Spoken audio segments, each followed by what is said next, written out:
and welcome to AQA Alevel Physics, and today I'm going to talk about binding energy. I'm also going to talk about this idea of mass defect as well.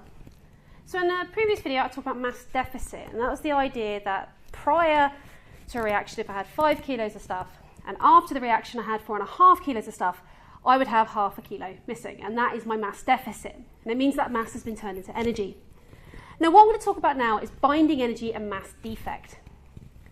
So the whole idea of binding energy and mass defect is all about the idea of how an atom comes together. And as with most things for nuclear physics, a lot of things have come from carbon.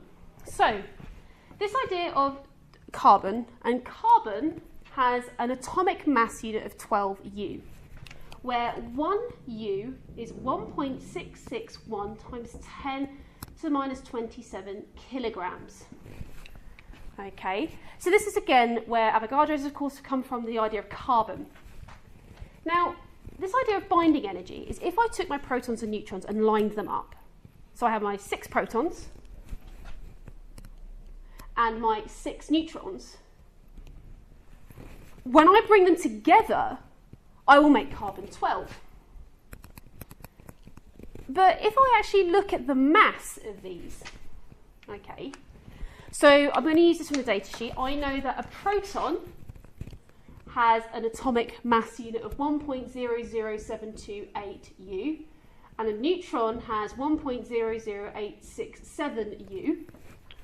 I would have 6 protons, so 6 times 1.00728 plus 6 times 1.00867 goes to 12 U. I'm just going to use that. And if I add those two together, so if I just grab a calculator, I got 6 times 1.00728, plus 6 times 1.00867, we'll get an answer of 12.0957 U goes to 12 U. And as you can see, both sides of these are not balanced, which means that there must be something here. And this, of course, is going to be 0.0957 U. And this here is my mass defect. Okay, so this is the mass, okay, lost when forming an atom. So it's the mass that's been lost when forming an atom. Okay, and I can convert this, of course, into energy using 2 formats. So I can use E equals mc squared, and I can use mega electron volts, and I'm going to do that here. So this 0.0957 U, that equals, so times by 1.661 times 10 to the minus 27, 1.589577 times 10 to the minus 28 kilograms. I'm going to use E equals mc squared to work out the energy that this mass has. So times by 3 times 10 to the 8, times by 3 times 10 to the 8. I get an answer of 1.43 times 10 to the minus 11 joules.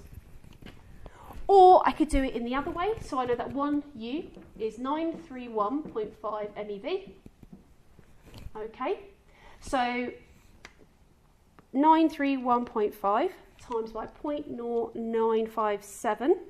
Oops, 931.5 times 0.0957 is 89.14455 MeV, which equals, so 89.14455 times by 10 to the 6 times by 1.6 times 10 to the minus 19, and that equals 1.43 times 10 to the minus 11 joules. So as you can see here on this layout here, what I've done here is I've taken this mass defect and I've converted it into energy. And I've done it in both methods. So I've done with E equals mc squared, and I've done using electrons. And this thing here is on your data sheet, that relationship's on the front. And this is managing. You see the values are comparable. So you can use either method. The best advice I have is to use anything that you have, what you're given. So if you're given it in U, or your answer needs to be in mega electron volts, use the method that is suitable for you. So what it brings back is this what idea of binding energy is, and it's kind of almost counterintuitive to what it actually means. But what it is that if I reverse this equation here, so instead of going protons to neutrons to get carbon-12, I actually have to go from carbon-12 to get my protons and neutrons. As you can see here, the only way that's going to happen is if I add some energy to the system. Okay, so this binding energy is the energy needed to break apart the atom into its nucleons. And of course, that means the binding energy equals the mass defect in joules. Okay? So in this case, my mass defect is 0.95 or 0.0957 U, and my binding energy is going to be 1.43 times 10 to the minus 11 joules. And this binding energy is important because it's the energy that I need to overcome the strong nuclear force, the thing that is holding the atom together, the strong nuclear force. So I have to add energy to rip that apart because that force is attractive. That force is holding them together. It's an attractive force. So I have to add energy to take it out. Much like if I had a negative charge and I had a positive charge near it, to remove that positive charge, I actually have to go in, add energy to take it out because the forces are attractive. Another example with fields is looking at the nuclear field, the mass fields, the gravitational fields. To remove my satellite from orbit, it has to give itself energy to do that. And that is what this binding energy is. It's the energy needed to take it apart into its atoms. Now, because we're talking about the atom, the only place that this energy, of course, this energy can be dealt with is, of course, with the mass. So when you fuse them together, this strong nuclear force, okay, appears. And it kind of replaces some of the mass of the particles. So that particle releases energy because the strong nuclear force is there.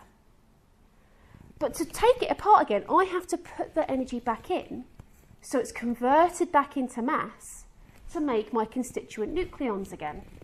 So in this case here, to be able to make my 6 protons and neutrons, I have to add energy in because I haven't got enough mass there. Okay, so this is the idea of binding energy. And in my next video, I talk about binding energy per nucleon, and we talk about how that is important for understanding if it's got fission or fusion. And it's all about this idea that the binding energy is needed to overcome the strong nuclear force. That is binding energy.